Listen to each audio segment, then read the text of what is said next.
I used to believe that life falls apart slowly, like paper tearing at the edges. But the truth is, sometimes everything shatters in a single night, so fast you can't even hear your own breathing anymore. That night still plays in my mind like an old tape, grainy, shaky, looping forever, because it was the moment I realised the world I built was never truly mine. I was standing in the kitchen, my hands deep in soapy water, scrubbing plates long after everyone had finished dinner. The house smelled like garlic and burned toast, and my back ached from another day of trying to make everything look normal. Outside, the wind scraped against the windows like fingernails, a warning I didn't understand back then. My husband, Daniel, sat in the living room with his phone lit against his face, smiling at something he refused to show me. He used to smile at me like that, years ago, back when I was someone worth listening to, back when my dreams didn't feel like abandoned rooms I wasn't allowed to enter anymore. "Are you almost done?" he called out without looking up. "The girls need help with their homework." Not a question, a command, one more line in the script he wrote for my life. I wiped my hands on my apron and walked toward the hallway. My daughters, Emma and Lily, sat at the dining table surrounded by open books and broken crayons. They were 12 and 10, old enough to see what was happening in our home, too young to escape it.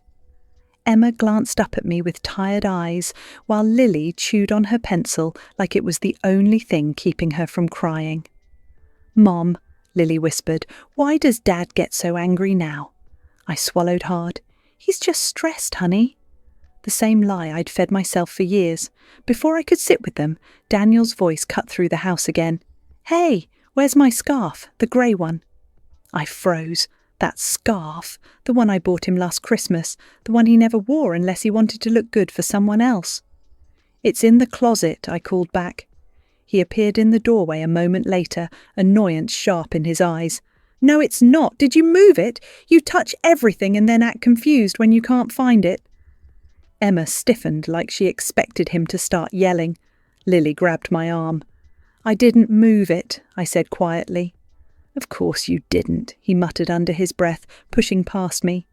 I hated the way he said it, like every word was a small slap meant to remind me of my place, like he expected me to shrink a little more each day until I disappeared entirely.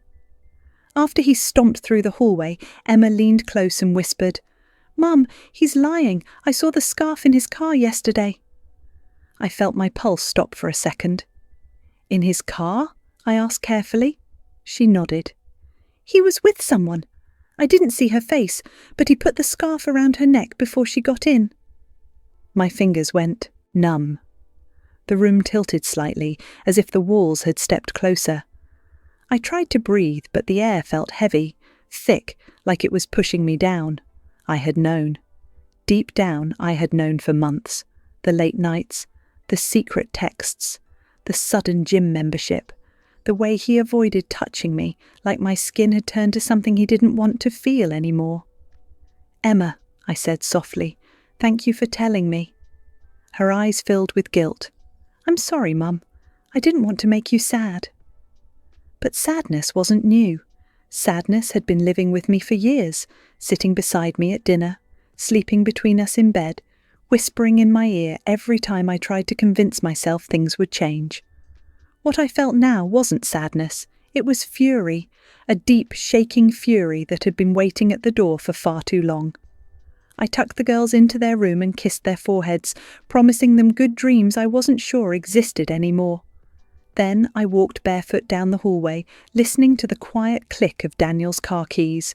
He was going out again, at night, in the cold, with that scarf. "Where are you going?" I asked from the doorway. He didn't turn around. "Work." "At 9:30, he shrugged. "There's a report due tomorrow."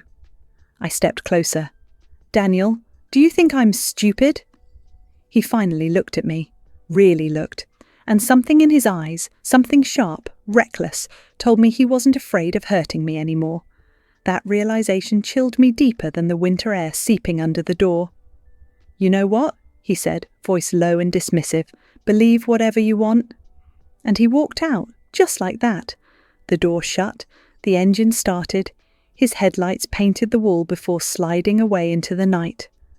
I stood there for a long time, my hand pressed against my chest, as if I could hold myself together with my fingers. I didn't cry. Not yet. The tears stayed behind a wall they'd built over years of swallowing my pain. But something inside me cracked, quietly, sharply, like a thin sheet of ice breaking under a heavy foot.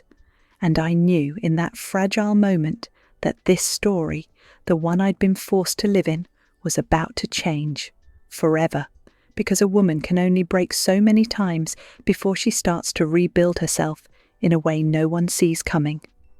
That night, I didn't sleep. I lay in bed staring at the ceiling, listening to the faint hum of the fridge and the occasional car sliding past outside. The side of the bed where Daniel should have been felt like a cliff, cold and empty. I kept tracing the outline of the life I'd imagined when we were young. Little house, steady job, kids laughing in the yard. Somehow that picture had warped into this quiet, suffocating darkness where I didn't even recognize my own voice anymore. I used to be bold. I used to be someone. Before the bills, before the diapers, before every conversation turned into a reminder of how much I owed him for taking care of us. Back then, I was the girl with a painting scholarship, the one who wanted to move to New York, the one he said he was proud of. "You're my wild dream," he told me once, his forehead pressed to mine. Now I felt like a burden he was too polite to throw away. At around 2 a.m, I heard the car pull back into the driveway. Headlights swept across the ceiling, then disappeared. I went still, like prey pretending not to breathe. The front door opened, closed gently, almost carefully, the way someone moves when they're hiding. His steps down the hallway were slow, measured, not the usual heavy stomp. He paused at the bedroom door. I could feel him standing there, watching me in the dark, trying to decide if I was awake. I kept my eyes closed. After a few seconds, the mattress dipped under his weight. That familiar scent, his cologne, his sweat, the faint trace of cigarette smoke he thought I didn't notice, spread around me. He lay on his back, a careful space between us. I could hear his breathing, steady and controlled, like he'd practiced lying still after doing something wrong. I stared at the darkness beneath my eyelids and thought, this is what betrayal sounds like. Not loud, not dramatic, just quiet. Morning came too early. The alarm buzzed, shrill and rude. I turned it off before it could wake the girls. Daniel was already up, standing in front of the mirror, adjusting his shirt collar like he was getting ready for court instead of another office day. I watched his reflection without moving. He avoided mine. For a second I saw it, the flash of guilt, the stiffness in his jaw, the way his fingers fumbled with his tie. "Morning," I said, my voice rough. "Morning," he replied, still not looking at me. "Did you finish your report?" I asked quietly. He hesitated. A tiny pause, barely there but real. "Yeah," he said. "Long night." Something inside me hardened. I sat up slowly, tucking my knees under me. "Is that what we're calling her? A report?" His eyes finally met mine in the mirror. Cold, offended. "What are you talking about?" "Emma saw you," I said. "With the scarf, with someone else." His face shifted, the mask cracking for just a split second. Fear, anger, calculation, all of it flickered through his eyes before he settled on the safest expression. Annoyance. "Emma needs to mind her own business," he muttered. "She's 12, Daniel," I snapped, my voice low but sharp. "She shouldn't have to pretend she didn't see her father wrapping a scarf around another woman's neck like she mattered more than his own wife." The room went silent. He turned toward me slowly, his jaw clenched so tight I could see the muscle jumping. For a moment I braced myself. I didn't know if he'd shout, throw, something, or leave again. But he did none of those things. Instead, he shook his head like I was a child having a tantrum. "You're overreacting," he said. "It was a co-worker. She was cold, that's it." "Do you think I'm really that stupid?" I whispered. His eyes hardened into something that hurt more than any shout. I think you've got too much time to think. Maybe if you worked again, you wouldn't create drama out of nothing." The words hit me like a slap. Worked again. As if raising his children, cleaning his house, cooking his meals, holding his life together with my bare hands was a hobby I needed to outgrow. As if my worth had an expiration date. I wanted to scream. I wanted to break the mirror, throw his tie on the floor, tell him I knew, I saw, I felt every lie like a thorn buried in my skin. But the girls were awake now. I could hear Lily's footsteps in the hallway, the soft creak of Emma's door. So I swallowed it down. Again. "Breakfast is in the kitchen," I said instead, my voice flat. I got up and walked past him, feeling his stare burning into my back. In the kitchen, I moved on autopilot. Eggs, toast, juice, lunchboxes. The ordinary rhythm of a morning that should have been safe. The girls shuffled in, hair messy, eyes half open. Emma watched me carefully, like she was studying a fragile object on the edge of a shelf. "You okay, Mum?" she asked. I forced a smile. "Yeah, baby, I'm fine." She didn't believe me. I could tell. Kids know when you're lying, especially when your heart is breaking in slow motion. Daniel walked in, grabbed his coffee, barely said a word. He kissed the top of Lily's head, patted Emma's shoulder, didn't even touch me.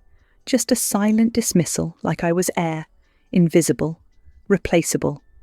He grabbed his keys, his briefcase, and headed to the door. Before he could leave, I said, "Daniel?" He stopped, hand on the knob. "What?" I swallowed my fear. "If you're cheating on me, I need you to tell me the truth." His shoulders tightened. He didn't turn around when he answered. "I don't have time for this." And he walked out. The door clicked shut. The sound echoed through the house like a final verdict. Emma flinched. Lily blinked fast, confused. I stood there, staring at the empty doorway, and something inside me whispered, "This is it. This is the moment you either disappear forever or start fighting for yourself." I picked up my coffee cup. My hand shook so hard the liquid rippled against the sides. I set it down carefully and looked at my daughters. The 2 reasons I'd stayed, the 2 reasons I could no longer afford to pretend. "Girls," I said slowly, "we're going to be late. Finish your breakfast." I turned away so they wouldn't see the tears finally spill over. They slid down my cheeks, hot and silent, falling into the sink, mixing with soap and leftover crumbs. These years I had bent myself into shapes, trying to fit into his life, shrinking my dreams, quieting my voice, apologizing for existing. That morning, as the cold light spilled through the window and the sound of the girls' spoons clinking against their plates filled the room, I made a promise to myself. This version of me, the one who begged for honesty, who waited for him to love her again, who accepted lies because she was afraid of being alone, was not going to survive much longer. And for the first time, that didn't scare me. It thrilled me. Because maybe the woman I used to be wasn't gone. Maybe she was just waiting. The school parking lot was always noisy in the mornings. Cars honking, kids yelling, mothers rushing. But that day, everything sounded muffled, like I was moving underwater. I watched Emma and Lily walk toward the entrance, their backpacks bouncing against their small shoulders. Emma glanced back once, her eyes searching mine like she was afraid I might disappear while she was gone. I gave her a small nod and forced a smile. "You're okay, I'm okay." It was a lie, but it held her together. That was enough for now. Once they disappeared inside, I stayed in the car, both hands gripping the steering wheel. I could have gone home. I could have gone to the grocery store like I always did, or the laundromat, or the post office, my holy trinity of nowhere places. But instead, I just sat there, staring at the empty seat next to me. The scarf was still in his car, Emma had said. My eyes dropped to the passenger side floor, where my old sneakers and reusable shopping bags lived. No scarf, no new lies waiting there. Just crumbs and receipts and a life that felt used up. I swallowed, turned the key, and drove. But I didn't go home. I drove to the place I hadn't set foot in for years. The downtown art centre was small, hidden behind a coffee shop and a bookstore. Its windows were always covered in flyers for exhibits and weekend workshops. When I was younger, it had felt like a second home, a place where colour and chaos were allowed, where I could smear my feelings onto a canvas instead of hiding them behind a smile. I parked across the street and just stared at it. "You don't belong there anymore," a bitter voice in my head said. "That was your old life." But there was another voice now, quieter, stronger. "You're still you. You're still here." Before I could talk myself out of it, I got out of the car. Inside, the art centre smelled like paint, dust and coffee. The floors were scuffed. The walls were lined with student pieces and local artists' work. Some beautiful, some strange, all of them pulsing with the kind of honesty I hadn't allowed myself in a long time. "Can I help you?" a woman behind the front desk asked. She had curly grey hair piled on top of her head and glasses that hung from a chain around her neck. She looked like every kind art teacher I'd ever dreamed of having. "I used to take classes here," I said, my voice softer than I meant it to be. "A long time ago." Her face lit up. "Oh yeah? What's your name?" "Nora." I hesitated, then added, "Nora Hayes." She squinted, then snapped her fingers. "You had a scholarship here, didn't you? You used to paint portraits, always stayed late in the studio." I blinked. "You remember me?" She laughed. "Honey, we remember the ones who live in this place. You were one of them." Something in my chest cracked open. I hadn't realised how badly I needed someone to say that, to remind me I had been more than a wife, more than a mother, more than a shadow in a kitchen. "Do you still paint?" she asked. My throat tightened. Not really." "Well, that's a crime," she said. "We've got open studio hours on weekdays. $10. Bring your own supplies or use ours." $10. It might as well have been a luxury vacation. I can't right now," I said quickly, guilt pricking at me. "Things are complicated." Her eyes softened. She probably heard that before. "Life usually is. Doesn't mean you don't deserve a couple hours that belong only to you." Her words floated around me like dust in sunlight. "Only to you." I smiled faintly. Maybe soon.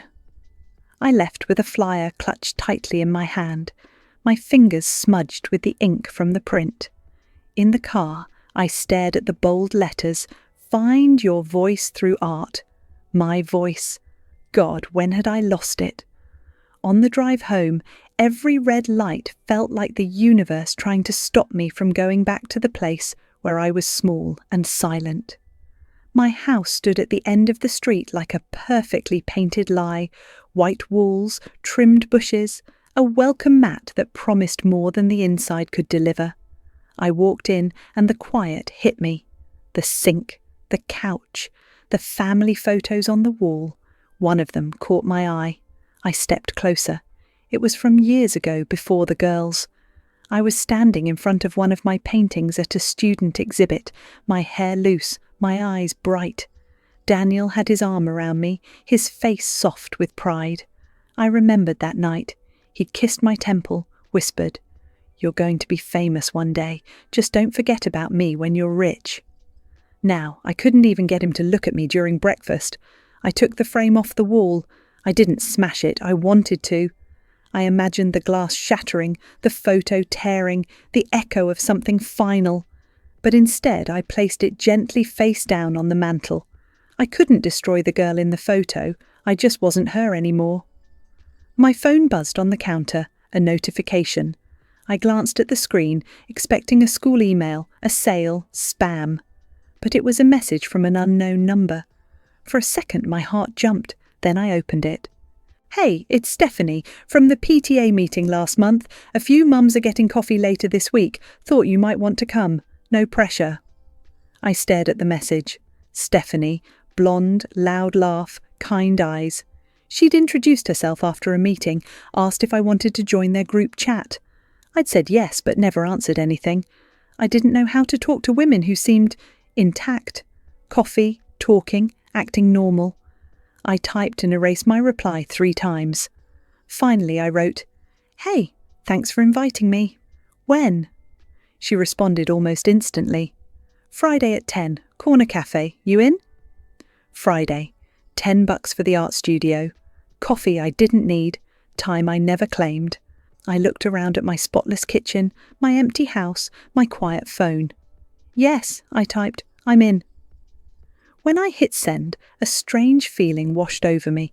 Not guilt, not fear, something like defiance. I didn't know it yet, but that simple yes was the first tiny crack in the prison I'd been living in. Because the truth is, tragedy doesn't just happen when someone cheats or lies or leaves. Sometimes tragedy is the slow erasing of a woman's life, piece by piece. And sometimes the bravest thing she can do is pick up one small piece and say, "This part is still mine." The rest of that day felt strangely quiet, as if the house itself were holding its breath. I kept moving, laundry, dishes, sweeping, because stopping meant thinking, and thinking meant feeling. And I wasn't ready for that. Not yet. The worst part of betrayal is how it echoes. Every silence feels suspicious. Every memory feels poisoned. Every corner of the house holds a version of you that trusted someone who never deserved it. By the time afternoon rolled around, the winter sun had already begun to sink, leaving long shadows stretching across the living room floor. I sat on the edge of the couch, my fingers tapping anxiously on my knee. The girls would need to be picked up soon. Daniel should have been home early that day. He'd said something about leaving the office around 4, but the clock ticked past it with no sign of him. A part of me hoped he wouldn't come home at all. Another part prayed he would, so I could finally force the truth out of him. When I finally grabbed my keys and drove to the school, the sky had turned a soft purple. The girls ran toward the car, their breath puffing in little clouds. Lily climbed in first, complaining about math homework. Emma slid in quietly, her brows slightly pulled together like she wanted to ask something but didn't know where to start. The car felt heavy on the drive home. After dinner, after homework, after a movie, the girls watched while I pretended to care about plot. I tucked them into bed. Lily curled into her blanket like a kitten. Emma hesitated. "Mum?" she whispered. "Yes, sweetie." "Are you and Dad okay?" The question pierced straight through me. Kids see more than they should. They feel more than they can explain. I knelt beside her bed and brushed her hair behind her ear. "Things are a little rough right now," I admitted. "But we're going to be okay, I promise." She nodded slowly, though I could tell she didn't quite believe me. After I closed their door, I leaned against the wall and let my head fall back. The paint was cool against my skin. I closed my eyes and exhaled. Then my phone buzzed. Daniel. Finally. I stared at the screen, my stomach twisting. The text read, "Working late, don't wait up." Working late, again. My hands shook with a mix of rage and heartbreak. I typed out a dozen responses, angry ones, pleading ones, sarcastic ones, but deleted each one before it could send. He wasn't working late. And deep down I knew exactly where he was. I wasn't impulsive by nature, but something inside me, something wounded, humiliated, exhausted, snapped. I grabbed my coat, stepped outside and climbed into my car. The cold air bit my cheeks. My breath fogged the windshield. I turned the key and the engine rumbled to life like it was waking up from a long sleep. I drove, not fast, not recklessly, just determined. I knew where his office was. I'd dropped lunch off there 100 times over the years. I turned onto the familiar street and parked a few buildings down. The parking lot was nearly empty. His car sat near the back under a flickering streetlight. My heart thudded painfully as I approached. I reached his car window and looked inside.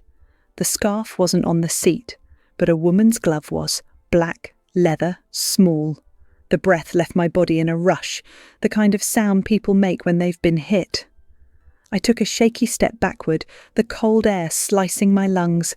I felt dizzy, like the ground wasn't holding me anymore. My hand shook as I reached out to steady myself against the hood of his car. All this time I'd been trying to convince myself I was imagining things, that I was paranoid, dramatic, overthinking. But there it was, a glove that didn't belong to me. I turned away from the car, vision blurring, and walked back toward the street. I didn't know where to go or what to do. I just knew I couldn't stand there another second. As I reached my car door, a voice called behind me, "Nora!" I froze. My heart jumped into my throat. I turned slowly. A woman stood under the streetlight, her coat pulled tight around her, her hair messy, her face pale like she'd been through her own version of hell. She looked familiar, but I couldn't place her. I'm Stephanie," she said softly, "from the PTA." My confusion must have shown on my face because she gave a sad, apologetic little smile. "I saw you from the coffee shop across the street," she said. "I've been watching.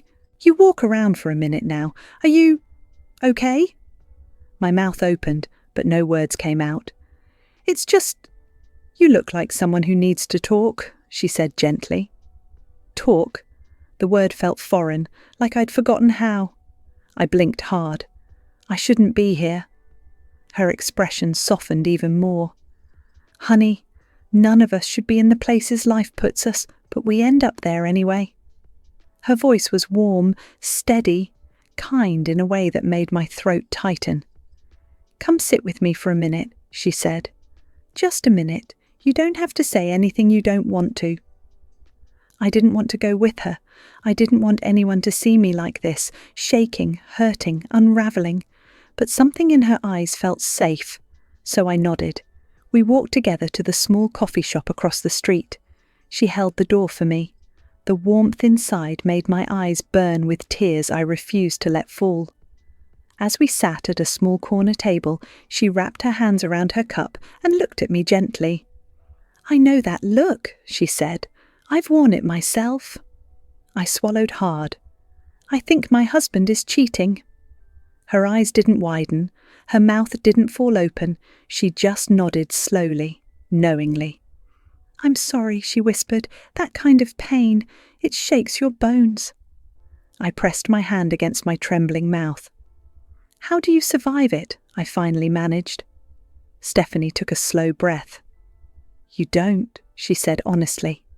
"You let it kill the version of you who tolerated it, so the version who rises after can finally breathe." A tear slid down my cheek. I didn't wipe it away. For the first time in a very long time, I didn't hide. For a long moment, Stephanie and I just sat in silence, the kind that settles deep and heavy, like dust on forgotten furniture. The warmth of the coffee shop wrapped around me, but inside I still felt like ice. My fingers kept rubbing the edge of the paper cup, tracing the same line over and over, as if I could soothe myself into feeling less broken. Stephanie didn't push me. She didn't prod or pry. She simply sat with me like someone who understood wounds invisible to everyone else. Finally, I found my voice. "I saw proof," I whispered, "in his car." She nodded slowly. "That's how I found out too." Her voice cracked a little, like she hadn't expected her own past to echo so loudly. I looked at her, really looked, and saw a sadness behind her eyes, a story she wasn't saying but didn't have to. "What did you do?" I asked. She let out a shaky exhale. "I didn't leave right away. I stayed longer than I should have. Fear has a way of holding your feet to the ground, even when your heart is begging you to run."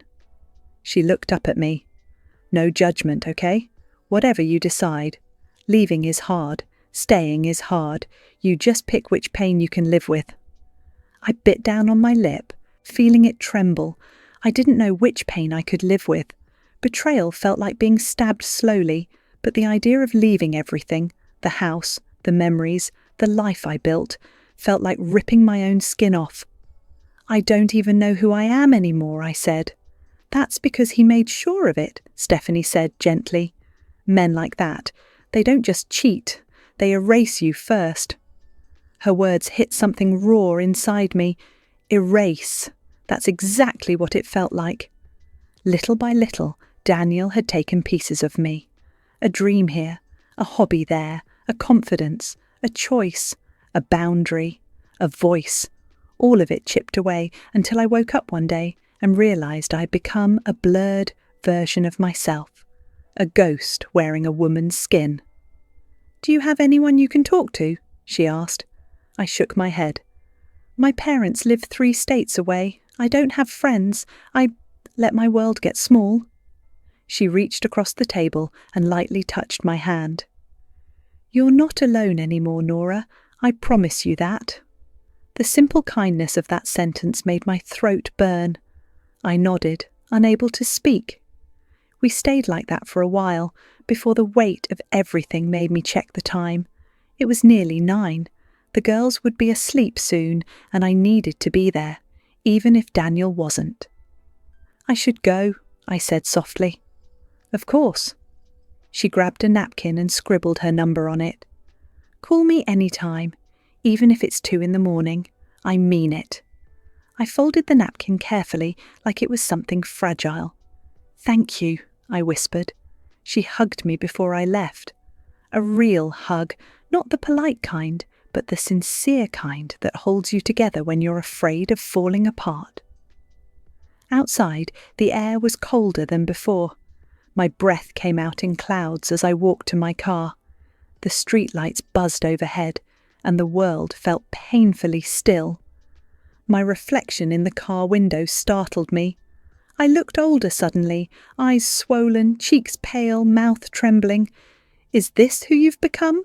the reflection whispered. I closed my eyes. "Not forever," I answered silently. I drove home slowly. The house was dimly lit, the porch light flickering like it couldn't make up its mind. Inside, everything was quiet, too quiet. I hung up my coat and walked down the hallway, checking the girls. Lily had kicked her blankets off. Emma was curled tight, clutching a pillow to her chest. I pulled their covers up gently and kissed their foreheads. This, being their mother, was the only part of my life that still felt true. When I stepped into the living room, I noticed it immediately. Daniel was home. His coat was thrown over the back of the chair. His shoes were kicked off near the door. A half-empty glass of whiskey sat on the table. He was sitting on the couch, leaning back with one arm draped over the cushion, eyes half-focused on the muted TV. When he looked at me, it wasn't surprise I saw. It was irritation. "Where were you?" he asked, voice sharp. "Out," I replied, my tone flat, steady. "Out where?" "Does it matter?" he scoffed. "Of course it matters. You didn't answer your phone." "You don't answer more important things," I said quietly. He froze for a second, then his expression twisted. "Oh, we're doing this now." I stepped closer. "Yes, we are doing this now." He set the glass down harder than he needed to. "I'm not having this conversation while you're emotional."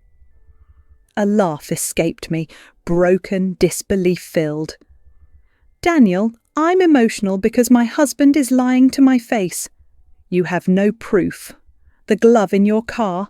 My voice cracked. "Whose is it?" He didn't speak. His jaw tightened, his fists curled, his eyes darted to the side.